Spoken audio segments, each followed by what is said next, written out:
perencanaan sudah kong kali kong, pelaksanaannya kong kali kong. Negara dirugikan.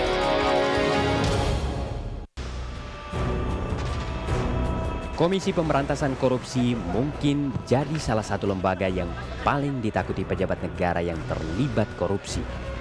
Lembaga anti korupsi itu menjadi tempat terakhir mereka setelah menggelar pesta pora korupsi. Sejauh ini setidaknya 173 kepala daerah terseret kasus korupsi. 121 diantaranya telah divonis bersalah. Belum termasuk pejabat eksekutif di pemerintahan pusat. Barisan anggota dewan yang terjerat korupsi tidak kalah panjang. Dalam kurun waktu 2004 sampai 2011, sedikitnya 1.420 anggota DPRD 1, 2, dan kota terlibat korupsi. Sementara anggota DPR pusat sebanyak 42 orang. Audit Badan Pemeriksa Keuangan tahun 2011 mencatat, kebocoran APBN tahun 2003 sampai 2011 mencapai 103 triliun rupiah.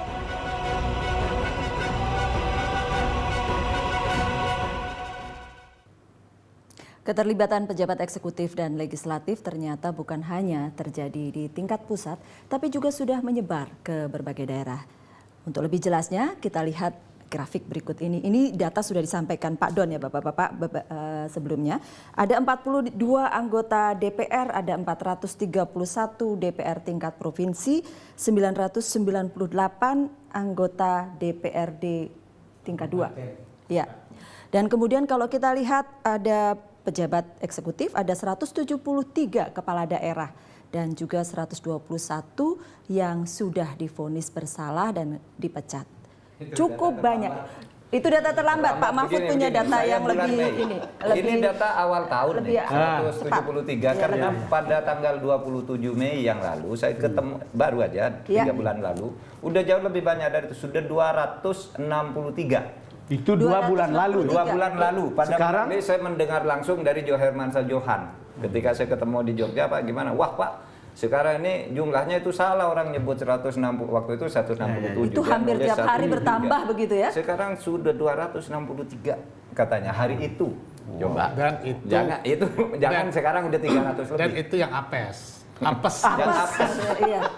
Nah, ini banyak mana eksekutif sama legislatif dari data itu? Banyak legislatif. Nah, legislatif itu berjemaah, nggak mungkin sendiri. Itu persoalannya. Kenapa? Karena ketok palunya berjemaah, ketok palu itu nggak mungkin sendiri. Jadi ketika paling tidak korupsi, berjemaahnya itu ya melibatkan beberapa fraksi. Itu makanya dia banyak.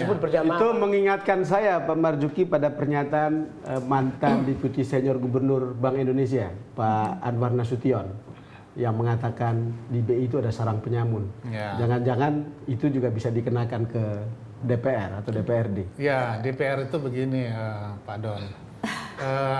Tidak semua komisi berhubungan dengan hal demikian.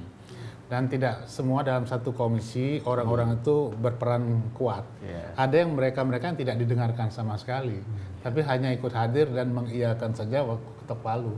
Dan itu mayoritas banyak. Komisi itu yang pegang peranan sedikit sekali orang-orang, khususnya para pimpinan saja. Yang di bawahnya kadang-kadang tidak bisa banyak berbuat ya, apalagi mengusul. Diam saja, tapi terima duitnya ya sama aja Pak. Ada yang kebagian, barangkali ada juga yang nggak kebagian. Bahasa seorang eksekutif yang pernah saya dengar. Kita kalau bikin ini, memang yang datang ke sini itu hanya satu ekor nyamuknya, tapi temannya banyak. Yang paling rawan di parlemen di DPR itu kok sering disebut-sebut Banggar ya. Tempo pernah bikin cover story The Banggars itu kan. Banggars. Saya melihat ya itu salah kesimpulan. Iya. Banggar itu memainkan bagian kecil daripada anggaran yang Jadi besar. Komisi Basah sebenarnya bukan cuma Banggar gitu ya Pak Marzuki ya? Itu komisi-komisi itu pegang peranan karena itu yang bicara program. Program itu yang sudah diatur. Sedangkan Banggar itu di luar program kecil, cuma dana optimalisasi. Nah, sekarang pun waktu Ibu Ani dulu, waktu Menteri saya bilang Bu Ani, Bu Menteri saya bilang bagaimana dana optimalisasi ini buat indikator. Jadi setiap daerah tuh diberikan indikatornya supaya baginya tuh ada dasar. apakah tingkat kemiskinannya, apakah indeks pendidikannya, apakah berbagai macam kita buat, sehingga sisa dana yang dari dana optimalisasi ini pada saat dialokasikan melihat indikator-indikator yang ada di daerah, sehingga dialokasikan betul-betul adil. Nah, kalau ada diskresi, kasihkan diskresi kepada anggota dewan sebagai hak budget, misalnya sampai 10-20%, silahkan. Itu dilaksanakan tidak Pak Marzuki? Waktu Ibu Ani sudah dibuat. Oke. Nah, begitu ganti Pak Agus, hilang lagi cerita itu. Nah, Itu. Jadi saya nggak tahu, karena ya ini kan karena itu kan hanya kebijakan policy. Begitu policy, begitu ganti menteri kan saya nggak tahu. 10% untuk di Ya, diskresi lah. Diskresi. Misalnya mau ditambahkan dari 30M mungkin jadi 33. Nah, ada Oh, diskresinya. bukan komisi itu, bukan kickback, bukan ya? Bukan. Ya. Jadi Nah, sebab yang terdengar dari anggota dewan, mantan anggota dewan ataupun yang masih aktif sekarang, ya ngeri kalau di ngurus-urus anggaran tuh Pak, karena biasanya minta kickbacknya nggak main-main. minta itu komisi apa? dan jumlahnya cukup Yang banyak. 30 Minta loh Pak, itu. kalau boleh saya garis bawahi Iya. minta Oh, itu katanya. kasus itu tersendiri. karena kasus-kasus yang seperti dana-dana optimalisasi, misalnya daerah ngusul. Ya, ya, ya. Dia punya Ya, ya. dana ini dibagi. Siapa yang mau minta? Ya 5%, 6% itu. Nah, masing-masing tuh dapat dari dana optimalisasi ini. Optimalisasi itu kecil Pak. Kecil. Hanya 5-6 triliun. Iya. Saya ingin memberi perspektif lain angka-angka ini. Mungkin saya perlu dapat feedback juga dari Pak Mahfud. Angka ini walaupun tidak fantastis, tapi memperlihatkan bahwa sebetulnya usaha untuk memberantas korupsi ini jalan gitu. Ya. Jalan. Mungkin tidak fantastis. Kalau kita membandingkan dengan pemerintahan-pemerintahan sebelumnya, saya tidak bermaksud memberikan komplimen pada Presiden SBY, tapi ini ada sesuatu gitu. Ya. Mungkin belum sesuatu banget gitu. Gitu loh. Artinya ketika ada angka yang kemudian terkena kasus Iya, korupsi, berarti kemudian pemberantasannya jalan dong. Jalan. Artinya paling tidak upaya. Ada pendapat yang agak aneh ya. Kalau pendapat ini pendapat yang betul menurut saya, bahwa ada usaha dan menunjukkan hasil. Kalau dulu yang ketangkep tidak ada satupun kepala daerah, sekarang banyak sekali kepala daerah. Tapi ada yang memplesetkan, dulu korupsi kok sedikit, sekarang kok banyak. Kepala daerah apa dan sebagainya. Nah ini kan yang antara kita nggak tahu yang mana yang benar. Tapi yang jelas ya sekarang komitmen Presiden jelas bahwa pemberantasan korupsi. Bagaimana komitmen Dewan kalau kemudian? Nah, kalau kita pimpinan, kita clear kok. Kita sampaikan berkali-kali ide-ide kita. Cuma kita kan nggak punya kewenangan. Kan tadi Pak Marzuki katakan bahwa ini dimulai dari eksekutif. Gitu. Makanya kita menyampaikan kepada eksekutif, jangan merayu, jangan dirayu, jangan menekan, dan jangan takut ditekan. 4 hal itu saja dipegang. Sehingga tidak ada janji apapun kepada anggota dewan. Kalau itu dia bisa lakukan, anggota dewan mau apa? Tapi bisa ndak jalan Pak, bisa macet. Mekanisme bisa macet. Bisa dikunci, Pak, Bisa, ya? iya dikunci.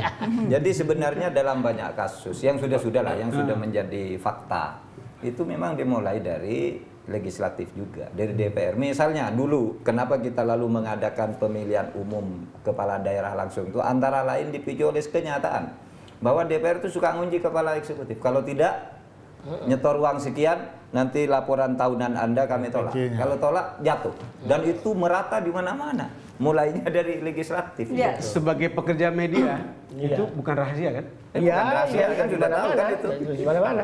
Jadi kita bisa bilang ada mungkin dimulai dari eksekutif, ada juga mungkin yang dimulai dari Ya, legislatif. tapi Sama-sama kuncinya, bersinergi lah. kuncinya, ya kalau bertepuk, sinergi kalau bertepuk harus 2 tangan.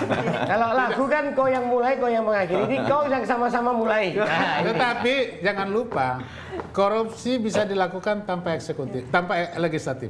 Iya. Korupsi bisa dilakukan tanpa peran legislatif. Legislatif pun bisa juga Legislatif melakukannya. tidak bisa korupsi tanpa Eksekutif. eksekutif. Nggak bisa. Oke, kita dengar apa pernyataan SBY sekali lagi. Pernyataan Presiden.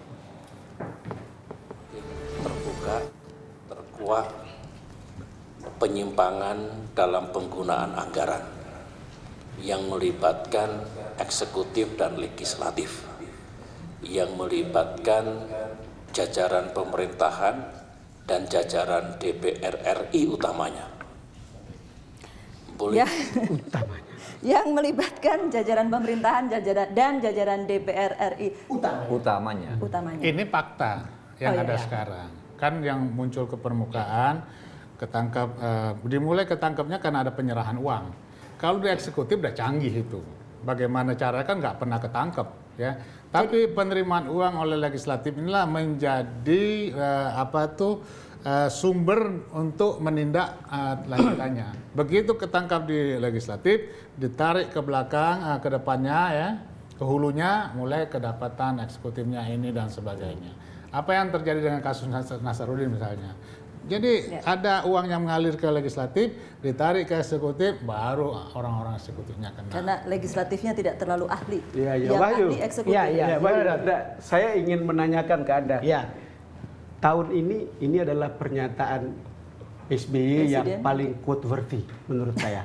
Artinya paling enak dikutip dibanding dengan statement-statement sebelumnya yang serba terukur gitu, sehingga menarik dan saya tidak heran kalau itu lebih banyak dibicarakan, Pak. Dia layak jadi headline. Layak jadi headline. Jadi quotable, the very quotable statement by ini Presiden. Iya, tapi kalau kita bicara siapa yang duluan, kalau Pak SBY katakan terutama DPR RI terutama, kita bicara juga selain siapa yang duluan adalah modusnya bagaimana. Kita akan bicara sesaat lagi bagaimana modus operandi dan antisipasi kong kali kong eksekutif dan legislatif. The Headlines akan kembali untuk Anda sesaat lagi.